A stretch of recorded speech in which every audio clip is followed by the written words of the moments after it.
আমার উপর যে মিসাইল মারা হচ্ছে সম্পূর্ণ মিথ্যা, জালিয়াতি।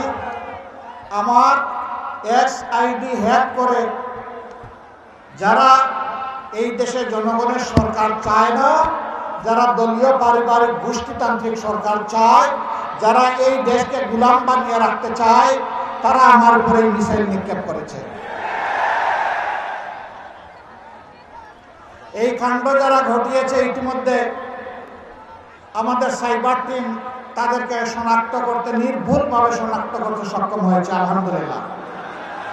এবং মেইন কালপিট ইতিমধ্যে পুলিশের হাতে ধরা পড়েছে, তাও আপনারা দেখেছেন। কিন্তু আফসোস, আজকে সেই দলের ভাইয়েরাও আমার উপরে ঝাঁপাইয়া পড়েছেন।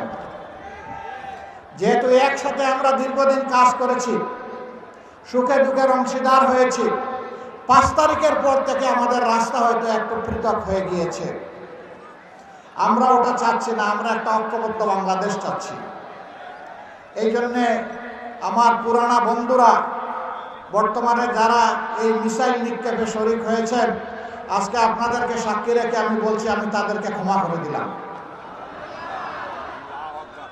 আল্লাহ তাআলার দরবারে দোয়া করে আল্লাহ তাদেরকে ক্ষমা করে দিন, এবং এই সংক্রান্ত তাদের কোনো অপচর্চার জবাব আমি দেইনি, আমি দিব না।